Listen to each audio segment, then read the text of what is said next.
Hey guys, what's up? It's me, Pagey here, once again with another video on Legends of Tomorrow. And this is going to be my review for episode 11, otherwise entitled The Magnificent 8. So the episode actually aired in Canada early, so I have watched it early, so the episode won't be coming out till roughly tomorrow, I guess, wherever you're watching this. But I won't be giving away any major spoilers that weren't shown in the trailer. Now this episode was set in 1871 in a town called Salvation in, you guessed it, the Wild West. Now the setting and scenery of this episode was probably the best yet that we have seen on Legends, tied with possibly Star City 2046, because I really did like how that was set out. The episode, in my opinion, was paced pretty well, apart from a small arc involving Kendra and Sarah. Even though it is very interesting and I did like the way that they did it, it does cut to and from pretty randomly. The same could be said for the involvement of Martin Stein throughout this episode.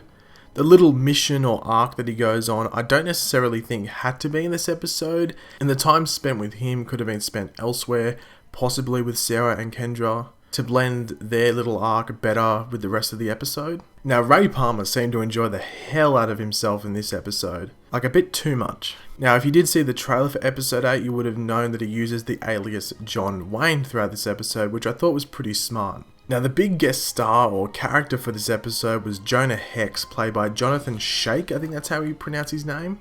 Now, I think he did a really good job throughout this episode portraying Jonah Hex. Now, if you haven't seen the movie Jonah Hex, it's not that good. It's pretty bad, but I think Josh Brolin, I think it is, that portrays Jonah Hex in that movie, does a pretty good job, and the same can be said for Jonathan Shake in this episode of Legends of Tomorrow. I did like the way that they designed his face, because he does have scarring, and I think it looked pretty good. We did know going into this episode that Rip Hunter and Jonah Hex would have had previous encounters, and I thought the way that they explained everything and laid it all out on the table was pretty well done. You could say it was slightly rushed, but I really don't blame them for that, as other things needed to take place throughout this episode. You gotta remember that they only have roughly about 43 minutes, I would say, to cram everything in, including intros and credits and all of that stuff. So it left a lot of stuff out in the open, but I really don't mind that. Like, I'd rather them just be sort of obscure and just explain what they need to, instead of going unbelievably in detail and just, stretching it out a bit too much. Now, the only negatives I have with the episode were, as I said before, Martin Stein's mini arc. As I said, the time could have been spent better elsewhere. Not necessarily with Sarah and Kendra, but with just other characters to flesh more stuff out, possibly between Rip Hunter and Jonah Hex. I've said this before in other videos in regards to Legend of Tomorrow. Sarah is underutilized in my opinion. I think she should be the most used and most active member of the team, seeing as that she is this silently trained assassin.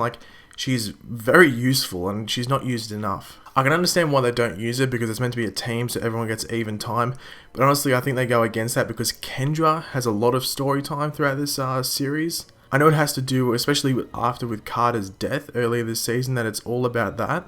But sometimes I think they should spend a bit more time with other characters. The same could be said about Jax, but seeing that Martin Stein was on his own little mission throughout this episode, Jax's absence can sort of be overlooked. Now, overall I thought this was a fun episode. Those negatives weren't too big. This episode had a cool guest star and an awesome lead on to next week's episode, which looks awesome. And we will see some familiar faces from the Arrowverse next episode, so make sure you stay tuned. Thanks for watching, guys. Obviously a lot of you guys probably wouldn't have seen the episode yet, but if you have, leave your opinions in the comment section below. What did you think of the episode? If you enjoyed this video, make sure to leave a like and subscribe if you are new. I'll catch you later, guys, and goodbye.